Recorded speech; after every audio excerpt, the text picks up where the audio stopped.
Earlier, we spoke with our virtual roundtable on Biden's address and this new phase for vaccinations. Cecilia, I'll start with you. President Biden just set this new goal for 70% of U.S. adults to have at least one vaccine dose by July 4th. Right now, we're at roughly 56%.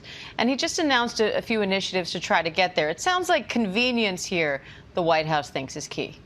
Well, convenience definitely, Diane, but I think what the White House is doing right now is actually making a bit of an acknowledgement, as hard and difficult as these last few months were in ramping up an infrastructure, an entire system to vaccinate this country, that perhaps even what's to come is going to be even more challenging when it comes to convincing those holdouts, and there are still many who have not been vaccinated, to actually get the shot. So the president is saying there is a shift in strategy here, that they are taking away these mass vaccination centers that we've all seen. Many of us have gone to get those vaccines in the early stages when they were being administered. And now they're focusing on a more homed-in approach, that they're going to focus on rural areas, folks who've had trouble accessing the vaccine because they live so far away from places. They're targeting people who've had trouble taking off work to get them, to make appointments, so that pharmacies like your local CVS and your Walgreens, that you'll now just be able to walk in and get a vaccine. You can put your zip code in on a website and find where the access is, and then really concentrating on those vaccine hesitant folks, those folks who are still skeptical about the efficacy, about just getting this vaccine in general. We know that about 40% of adults are fully vaccinated in this country right now, but there's polling that shows a significant portion of people are still not getting vaccinated, and that's what the White House is trying to target right now. They say they're going to bring in people, hopefully, who can convince them. They're talking about local pastors, local doctors. The administration is admitting they know that there is just a population of people that no matter what President Biden says, no matter what Dr. Fauci says, that they're not going to be able to convince. So they're calling in essentially the bench now to come in and try to do some of the heavy lifting and convince these folks to get these shots. And Dr. Brownstein, I know part of that attempt to make these vaccines as accessible as possible is this website, which you actually helped to found and create. So can you tell us a little bit about how it works? Yeah, so it's pretty straightforward. Essentially, we collect all the information about supply and availability across all vaccination sites across the country, whether it's pharmacies or local clinics, massive vaccination sites. They provide their daily information to us, and essentially we serve it up on a website. That's at vaccines.gov now. It was at vaccinefinder.org. We've moved it to this federal website that is really trying to drive traffic to help people figure out where the vaccines are. You know, it's all about meeting people where they are, making it as convenient as possible, reducing barriers to access. So this website is going to help. But we also have launched an SMS service. So you can text your zip code to get vaxxed. It will give you then the 3 close locations to you to get the vaccine. And of course, now with walk-ins, this is going to simplify the process. You'll get information about where the vaccine is nearest to you, and then you can walk in and get the shot. It's all about trying to reduce that friction and ultimately getting as many people immunized.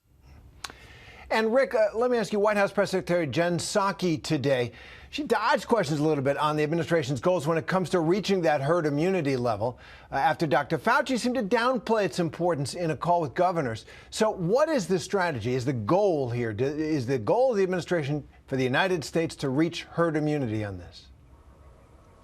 Well, here's the problem, Terry, is that by telling people that that herd immunity is not achievable by scientific measures, the concern, as expressed by some governors as recently as today, is you're telling people who haven't gotten a vaccine yet, never mind, it doesn't really matter, we're going to get this done without you. So that's one of the many mixed messages that are out there. Another one that they're grappling with at the White House is what to do just in public with Joe Biden wearing masks. He's been criticized by some people saying you're sending the wrong message by wearing a mask, because people should know that life can get on again. And I think so key now in this shift in strategy from we want people to go to the big site to we're going to bring the vaccine to you, to we're going to make it possible for you to just register via your phone or via a portal on a website and go someplace that's just down the street as opposed to having to drive someplace downtown.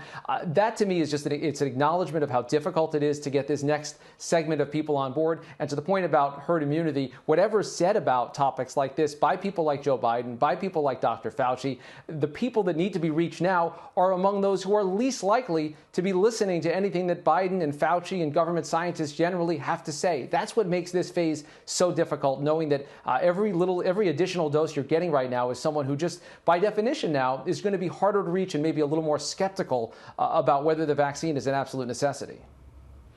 And Cecilia, I think the president opened a window into the White House discussions on one of the most important issues right now for the world, which is those vaccine patents that American companies hold, which make getting vaccines around the world very expensive. And the progressive wing of the Democratic Party is calling on the White House to, at the very least, loosen some of those intellectual property patent restrictions, waiver them so that these countries can get access to the vaccine much more cheaply. I'm put in mind of our history, the polio vaccine, which was distributed from the United States around the world.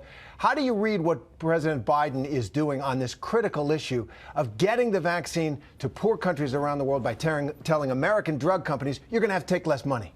Yeah, well, Terry, unfortunately, we don't have a read, and that's a headline in and of itself, because as you say, the calls by his own party, not too far from this building here down in Congress, are growing louder by the day from progressives who say we have to encourage these drug companies to release these patents and allow some of these countries where we are seeing these dire images like India right now to not only have access to the patents, but to have access to the drug makers, the scientists who are in those labs building these vaccines, to show them how to make the drugs. It's not just an issue of handing over the formula, so to speak. It's show them how to build these. But the White House isn't shedding any light right now. You heard the president. He was asked there, taking a few questions actually after he spoke, what what his thoughts were on that, and he wouldn't say. So certainly those are conversations that are being had right here. They're in a tough position because the White House has worked with some of these drug companies to get these vaccines out more quickly. They have had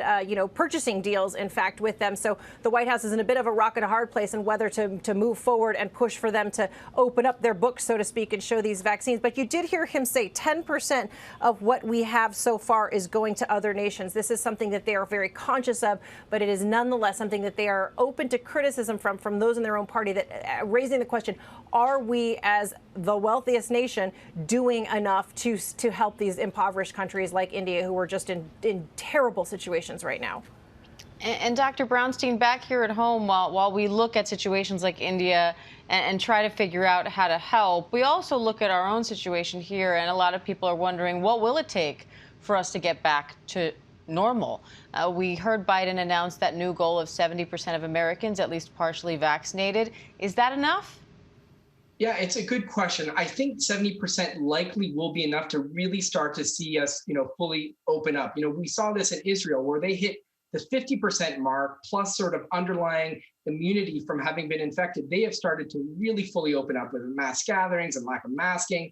And I think we'll start to see the same thing here. We get to 70% plus a lot of the population already infected. I do think that it will be enough. Now, of course, we're going to have really, pockets of the country that will be under vaccinated. So we can't look at 70% as a uniform number across the country. There will be rural communities, there'll be hesitant communities that can't get to that number.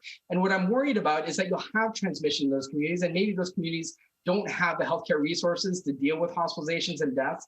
And also those become breeding grounds for potential variants. And, we don't want additional transmission, because that leads to variants and that leads to potential breakthrough infections in the vaccine. And then this is this question about, herd immunity and whether it's even achievable. But I do think with this new strategy, this ground game around rural vaccinations, I do think if we can get it and it's really broadly, accessed, I do think, this summer, this July 4th and forward will be much more normal than what we had last year. All right. Certainly hope so. Cecilia Vega, Rick Klein, and Dr. John Brownstein, great to have you all. Thank you. Hi, everyone. George Stephanopoulos here. Thanks for checking out the ABC News YouTube channel. If you'd like to get more videos, show highlights, and watch live event coverage, click on the right over here to subscribe to our channel. And don't forget to download the ABC News app for breaking news alerts. Thanks for watching.